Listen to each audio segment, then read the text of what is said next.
Welcome back dear student. Business law में आज जो हम टॉपिक पढ़ रहे हैं वो है इंडेमनिटी एंड गारंटी। इंडेमनिटी और गारंटी को पहले हम सेपरेटली समझेंगे, फिर दोनों में डिफरेंस को समझेंगे।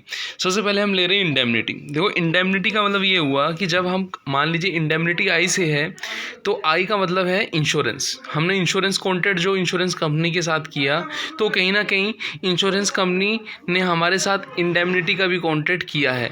इसको हम इस तरीके से समझते हैं, मान लीजिए आप कोई इंश्योरेंस लेते हो। इंडेमनिटी का कॉन्ट्रैक्ट कैसे बनता है?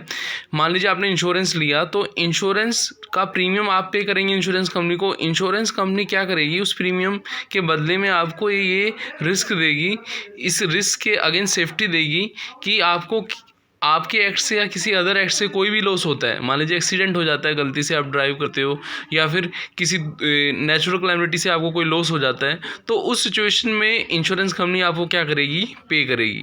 तो वो क्या है, कॉन्ट्रैक्ट ऑफ इंडेमनिटी है। तो इंडेमनिटी को हम इस तरीके से समझते हैं, जैसे हम बात करें डेफिनेशन, जैसे फर्स्ट जो हाफ है वो इंडेमनिटी का है, सेकेंड हाफ गारंटी का है। तो पहले इंडेमनिटी को हम समझ रहे हैं। सबसे पहले हम आते हैं डेफिनेशन में। One party promised to pay loss caused by the fault of himself or by conduct of the other party. The promiser will save him called the contract of indemnity under section 124. तो ये जो section 124 है बता रही है, जब एक party दूसरी पार्टी को जो लॉस होता है, चाहे वो उसके खुद के कारण हो या किसी अदर पार्टी के कारण हो, तो उस लॉस से उसको वो क्या करेगी, कंपनसेट करती है। तो वो कहलाता है कॉन्ट्रैक्ट ऑफ इंडेमनिटी कहलाता है। तो हमने डेफिनेशन को अंडर सेक्शन 124 हमने यहाँ समझा। फिर हम समझते हैं ऑब्जेक्ट। ऑब्जेक्ट क्या है? It is the main object of indemnity is to save the promise from the loss. कि जो लॉस है उससे बचाना ही क्या है, आपका इंडेमनिटी का पर्पस है। नंबर ऑफ पार्टी देखें, there are only two party. Two party का मतलब एक इंश्योरेंस कंपनी, इंडेमनीफायर, और वो जिसको इंश्योर्ड है उसको हम कहते हैं इंडेमनिटी होल्डर। फिर नंबर ऑफ कॉन्ट्रैक्ट की बात करें तो इन दोनों के बीच में जो कॉन्ट्रैक्ट होता है वो सिंगल कॉन्ट्रैक्ट ही होता है, और जो टू पार्टी होती है उनके बीच में सिंगल कॉन्ट्रैक्ट ही होता है। नंबर ऑफ पार्टीज टू रहती हैं लेकिन कॉन्ट्रैक्ट सिंगल ही रहता है, नंबर ऑफ कॉन्ट्रैक्ट 1 रहता है। फिर हम बात करेंगे request of debtors. Request of debtors का मतलब ये हुआ, it is not necessary for the indemnifier to act on the request of the debtors. कि इंडेमनीफायर ऑटोमेटिकली अपने कॉन्ट्रैक्ट के अंदर काम करेगा, उसको किसी की रिक्वेस्ट की ज़रूरत नहीं पड़ती है। ठीक है ना। यहाँ पे हम इस तरीके से भी समझ सकते हैं, जब हम गारंटी को समझेंगे तो वहाँ पे जो रिक्वेस्ट फॉर डेटर्स की ज़रूरत पड़ती है, इसलिए हमने इस वाले पॉइंट को यहाँ पे बनाया। हो सकता है ये पॉइंट आपको अभी नहीं समझ आ रहा हो, लेकिन जब हम गारंटी से कंपैरिजन करेंगे इंडेमनिटी का तब आपको समझ में आ जाएगा।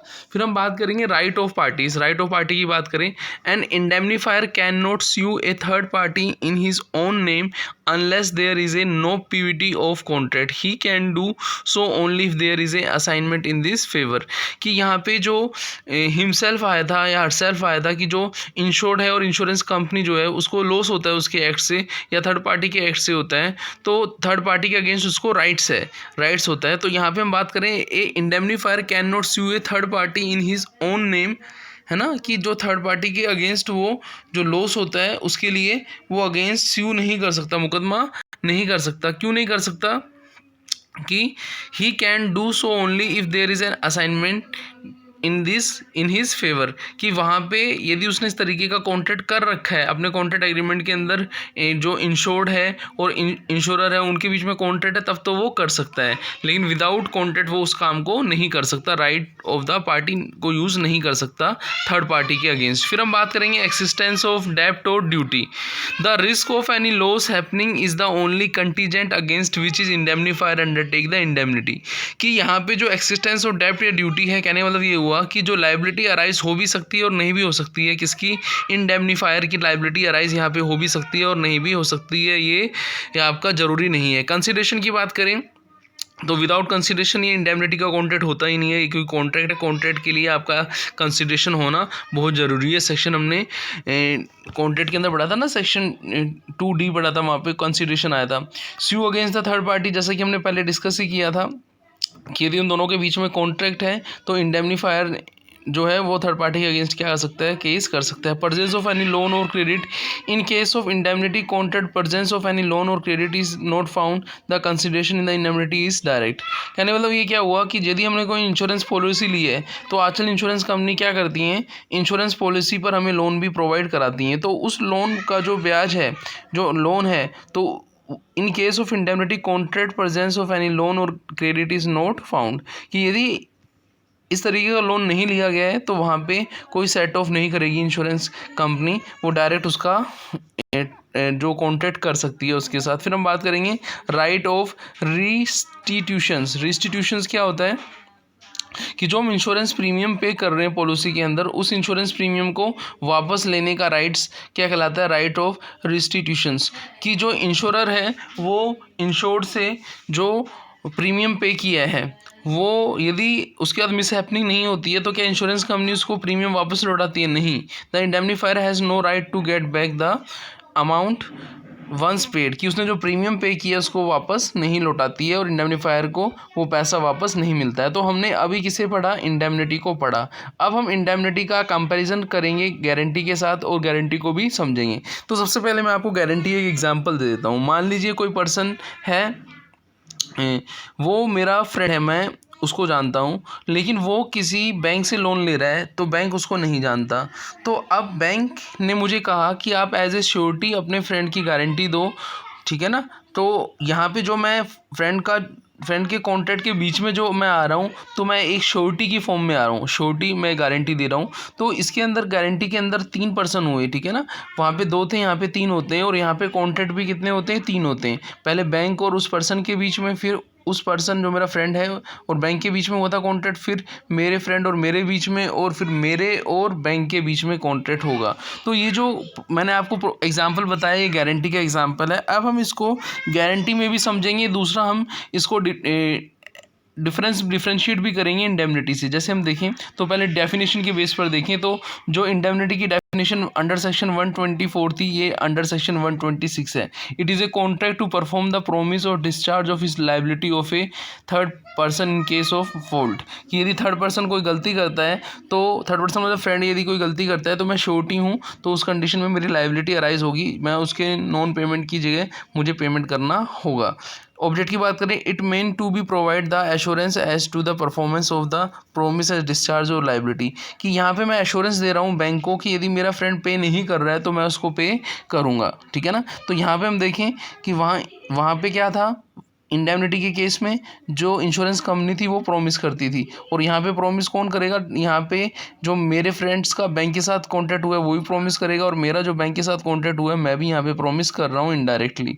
नंबर ऑफ पार्टी की बात करें, वहाँ पे 2 पार्टीज थी, इंडेमनीफायर और इंडेमनिटी। यहाँ पे 3 पार्टी हैं, principal, debtor, creditor and surety.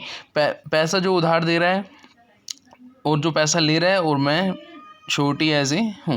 Number of contract की बात करें तो वहाँ पे पार्टी 2 थी तो सिंगल कॉन्ट्रैक्ट था, यहाँ पार्टी 3 है तो कॉन्ट्रैक्ट भी 3 होंगे। पहला क्या, प्रिंसिपल, डेटर और क्रेडिटर के बीच में, फिर क्रेडिटर और श्योरिटी के बीच में, और प्रिंसिपल, डेटर और श्योरिटी के बीच में। जैसे कि मैंने आपको बताया था कि मेरे फ्रेंड का बैंक के साथ, बैंक का मेरे साथ, और मेरा मेरे फ्रेंड के साथ, जो 3 कॉन्ट्रैक्ट यहाँ पे होंगे। रिक्वेस्ट फॉर डेटर्स का मैंने आपको बोला था कि यहाँ पे हम इंडेमनिटी में तो इसे नहीं समझ पाएंगे, लेकिन हम जब हम गारंटी के केस में आएंगे तब हम इसको अच्छे से डिफ्रेंशिएट करेंगे। तो हम यहाँ पे इसको डिफ्रेंशिएट कर लेते हैं। जो श्योरिटी होता है गारंटी के केस में, वो क्या कर सकता है, वो रिक्वेस्ट कर सकता है किसको, डेटर्स को, कि भाई मान लीजिए मेरा फ्रेंड है वो पैसा नहीं दे रहा बैंक को, तो मैं बैंक को मेरे फ्रेंड को रिक्वेस्ट कर सकता हूँ कि तुम उसका पेमेंट करो, ठीक है ना। क्योंकि वो पेमेंट नहीं करेगा तो मेरी रेस्पॉन्सिबिलिटी या मेरी जो रेस्पॉन्सिबिलिटी अराइज होगी, बैंक को राइट्स हो जाएगा मुझसे पैसे लेने का, तो मैं रिक्वेस्ट कर सकता हूँ उसको। जबकि ऐसा जो था, जो थर्ड पार्टी थी, जब हम इंडेमनिटी पढ़ रहे थे, वहाँ पे थर्ड पार्टी से कोई लॉस हुआ है, मान लीजिए किसी ने आपको कुछ भी लॉस किया है, वो आपको पता नहीं है, लेकिन इंश्योरेंस कंपनी उस पर्सन से थोड़ी लेगी वो। तो यहाँ पे तो हम रिक्वेस्ट फॉर डेटर्स कर सकते हैं गारंटी में, लेकिन हम इंडेमनिटी में नहीं कर सकते, ठीक है ना। फिर राइट ऑफ पार्टी की बात करें, राइट यही है कि जैसे गारंटी के अंदर the guarantor on the discharging the debts due to the principal debtors can proceed against the principal debtors in his own rights. कि यदि आपका जो डेटर्स है वो क्रेडिटर को पेमेंट नहीं करता है, तो उस सिचुएशन में मैं जो श्योरिटी हूँ, मैं एज ए गारंटर हूँ, तो मेरी लायबिलिटी अराइज हो जाएगी। एक्सिस्टेंस ऑफ ड्यूटी की बात आई गई, एक्सिस्टेंस ऑफ डेब्ट या duty which is guaranteed by the surety. कि जो श्योरिटी ने गारंटी दी है वो उसकी ड्यूटी है, उसको पे करेगा। यहाँ पे हम बात करें कंसिडरेशन की बात करें तो डायरेक्ट कंसिडरेशन जो है फर्स्ट कॉन्ट्रैक्ट के बैंक और मेरे फ्रेंड के बीच में था, और आपका दूसरा कॉन्ट्रैक्ट मेरा और बैंक के बीच में था। तो कहीं ना कहीं वो कंसिडरेशन जो आ रहा है मेरे फ्रेंड से रिलेटेड ही यहाँ पे कंसिडरेशन का जो मीनिंग है यहाँ पे आ रहा है। तो कंसिडरेशन यहाँ पे भी होता है, ठीक है ना। सूट फॉर थर्ड पार्टी की हम बात करें यहाँ पे जो हम बात करें कि जो श्योरिटी है, कि श्योरिटी जो है, जो गारंटर है वो पेमेंट करने के लिए लायबल है, ठीक है ना, तो वो यहाँ पे पेमेंट करेगा, उसकी ये रेस्पॉन्सिबिलिटी है कि वो यहाँ पे पेमेंट्स करे। तो यहाँ पे हमने ये देखा कि काफ़ी चीज़ें जो इंडेमनिटी में नहीं थी वो गारंटी की सिचुएशन में हमें मिल रही है। फिर प्रेजेंस ऑफ एनी लोन और क्रेडिट की हम बात करें तो यहाँ पे प्रेजेंस ऑफ गारंटी होता है, लोन और क्रेडिट के साथ गारंटी भी होती है। फिर हम बात करें राइट ऑफ रिस्टिट्यूशंस क्या होता है कि it is the surety has the right to get back the amount that was paid by him on the creditor from the principal debtors, कि पैसा वापस लेने का राइट्स जो होता है, जैसे वहाँ पे इंश्योरेंस प्रीमियम का वापस लेने का राइट नहीं था, ऐसे यहाँ पे जो गारंटर है उससे बैंक जो है पैसा ले सकती है यदि फर्स्ट पर्सन उसका पेमेंट नहीं कर सकता है।